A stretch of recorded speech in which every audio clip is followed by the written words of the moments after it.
Assalamualaikum warahmatullahi wabarakatuh. Bagaimana kabarnya teman-teman dua Madinah? Alhamdulillah luar biasa. Allahu Akbar.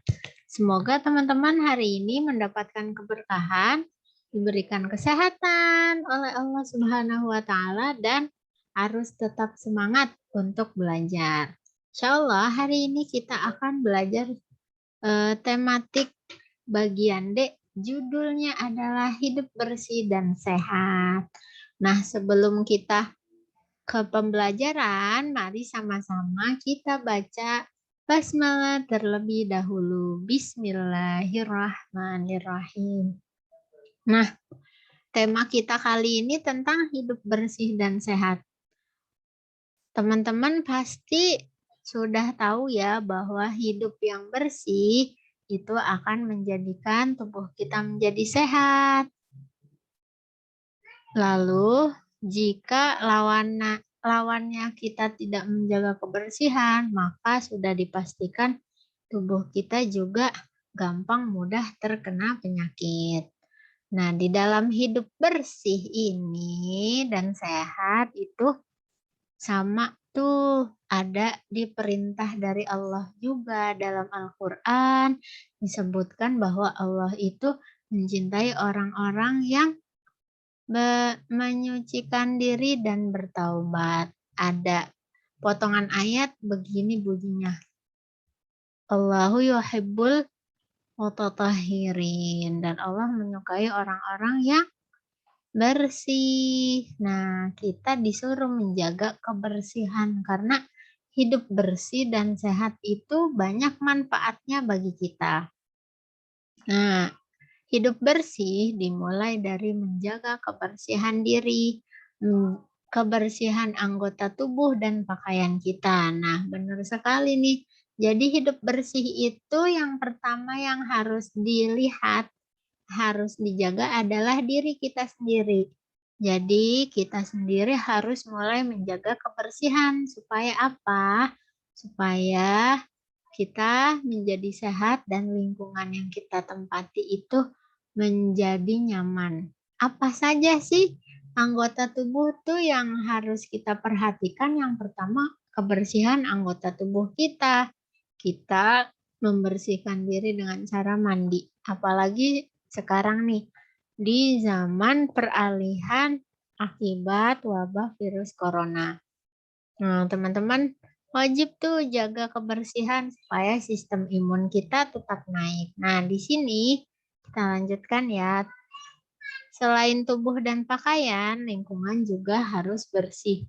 Kita semua wajib menjaga kebersihan lingkungan. Ayo menjaga lingkungan bersama. Nah, ada kalimat ajakan, ayo menjaga lingkungan bersama. Oke, teman-teman, kita akan mulai masuk ke materi. Teman-teman silakan dibuka halaman 3. Nah, di halaman 3 ini ada percakapan antara Ino dan ayahnya. Ayahnya Ino mengingatkan supaya hidup sehat agar terhindar dari penyakit dan agar nyaman juga kita melakukan kegiatan. Beda halnya semisal kalian nggak menjaga kebersihan, buang sampahnya sembarangan. Di rumah yang tadinya rumahnya nyaman, bersih dari sampah karena kamu malas menjaga kebersihan, akhirnya rumahnya penuh dengan sampah. Dan jadi kamu nggak bisa untuk beraktivitas karena penuh dengan sampah. Ayo mari kita sama-sama baca percakapan di halaman 3. Ino berkata, "Ayah, apa arti bersih dan sehat?" Ayahnya menjawab, bersih adalah bebas dari kotoran, sedangkan sehat artinya baik seluruh tubuh serta bagian-bagiannya. Nah, bertanya lagi, lalu bagaimana cara kita dapat hidup bersih dan sehat? Kata ayah, caranya harus disiplin. Disiplin menjaga kebersihan diri, disiplin menjaga kebersihan lingkungan. Lalu Ino bertanya lagi, bagaimana bila kita tidak disiplin ya?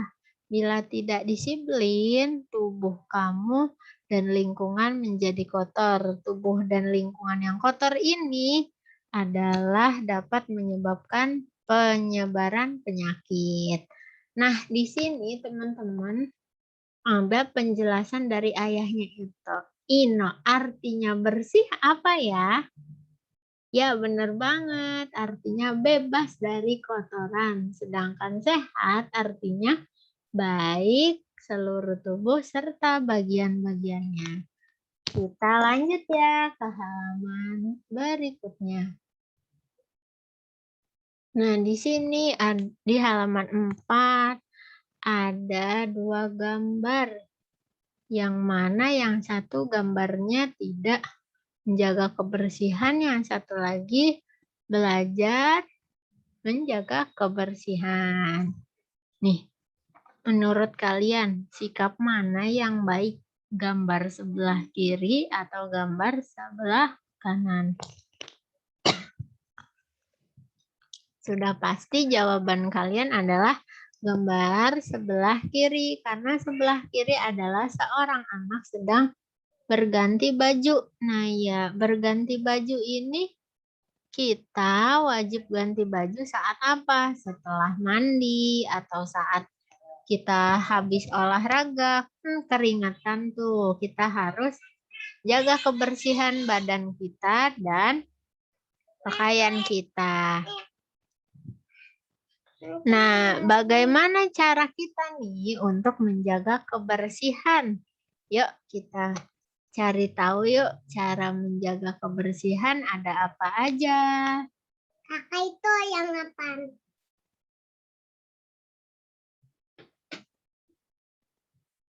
Yang pertama adalah selalu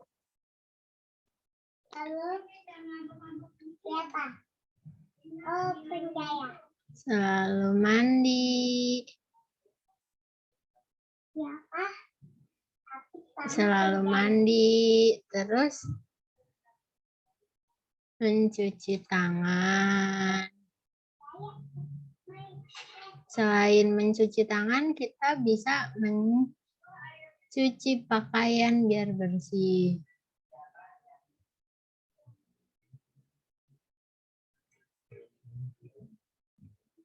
Apalagi ya, kita bisa juga nih mengganti pakaian saat basah.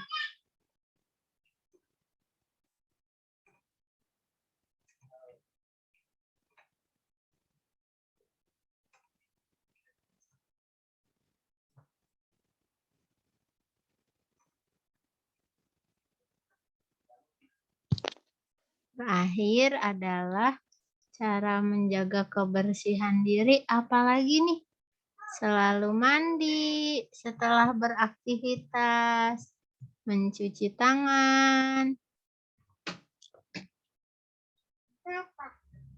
Tengkoyakan itu. Tengkoyakan siapa? Tengkoyakan sama buaya. Terakhir apa ya? Satu lagi adalah disiplin dalam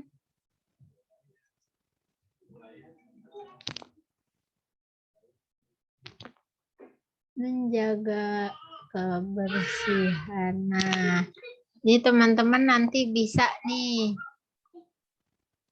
5 cara menjaga kebersihan. Yang pertama, kalian bisa selalu mandi setelah beraktivitas, mencuci tangan saat makan, saat setelah makan, atau saat tangan kita kotor. Nah,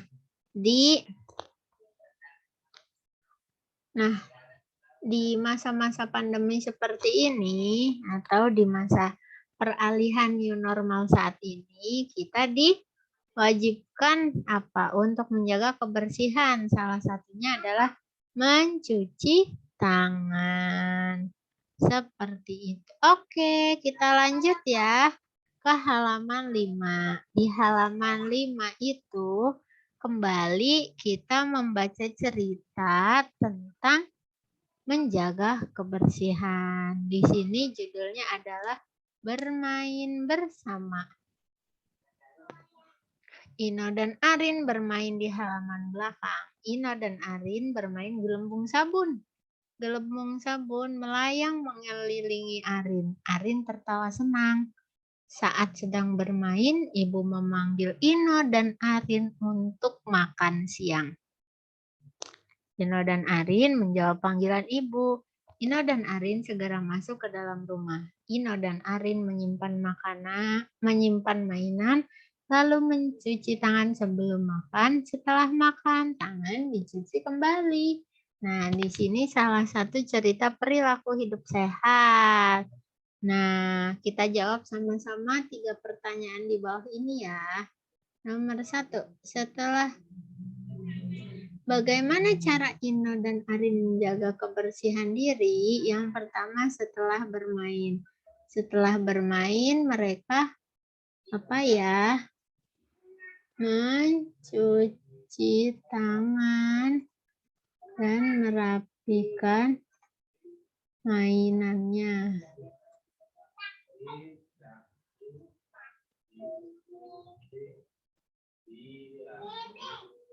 Nah, yang kedua, saat sebelum makan, sudah pasti mereka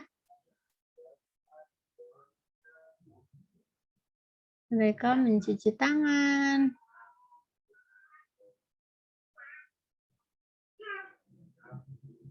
Dan yang terakhir, setelah makan ya sama, mereka membiasakan mencuci tangan. Nah, sampai sini. Nah, teman-teman bisa sambil menyalin ya. Oke, kita lanjut kalau udah selesai menyalinnya. Sudah selesai? Oke, alhamdulillah kalau sudah selesai. Kita lanjut ke halaman 6.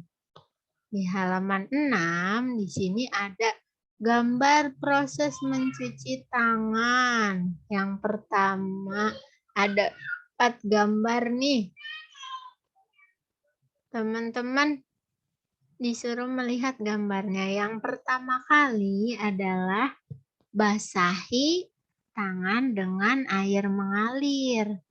Lalu setelah itu pakai sabun cuci tangan. Yuk kita jawab sama-sama yuk. Nah, di sini yang pertama itu adalah basahi tangan dengan air.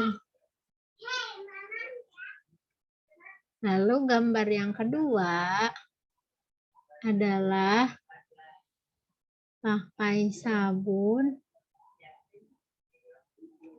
dan usap tangan. Yang ketiga, ini ada air mengalir lagi, tapi tangannya udah tidak berbusa. Pakai sabun dan usap tangan sampai bersih.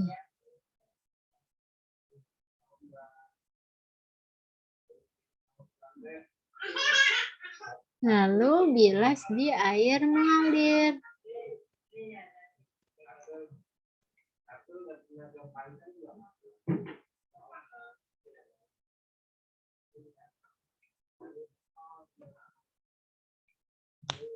Dan terakhir adalah keringkan tanganmu dengan lap bersih. Nah, sampai sini nih teman-teman di halaman 6. Nah, di sini teman-teman insya Allah kita selain belajar hidup sehat, kita akan juga belajar bangun datar. Apa sih bangun datar? Bangun datar itu bangun yang cuma memiliki panjang dan lebar. Nah, di sini ada contoh lap tangan. Nah, lap tangan ini kira-kira kalau dijadikan bidang datar, maka seperti ini. Kita hari ini mengenal bidang datar. Nah, lap tangan atau serbet berbentuk segi empat. Kenapa disebut segi empat? Karena ada 4 sisi. 1, 2, 3, dan 4. Nah, kita sambil garis bawahi ya, agar kalian tidak lupa. Nih, yuk kita baca sama-sama. Lap tangan atau serbet berbentuk segi empat. Nih, bentuknya segi empat. Segi empat ini merupakan bangun datar. Jadi segi empat itu salah satu benda dalam kumpulan bidang datar. Tepi segi empat disebut ruas jari. Nih, tepi-tepinya nih. 1, 2, 3, 4. Nah, ini ruas jari. Nah, tepi segi empat disebut ruas jari. Ruas garis. Ruas garis adalah garis lurus. Nah, ini keempat garisnya ini, keempat ruas garisnya lurus semua. Yang dibatasi oleh titik. Ya, titiknya di ujung sini dan di ujung sini, di sini dan sini. Kalau semisal kita kasih huruf, misalnya di sini huruf A, di sini B, di sini C, di sini D.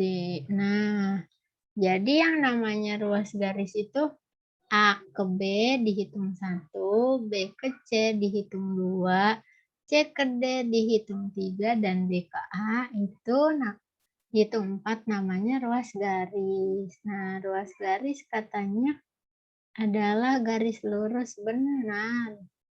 Ruas garis itu adalah garis lurus karena kalau misalnya tidak lurus tidak bisa membuat sisi atau ruas garis.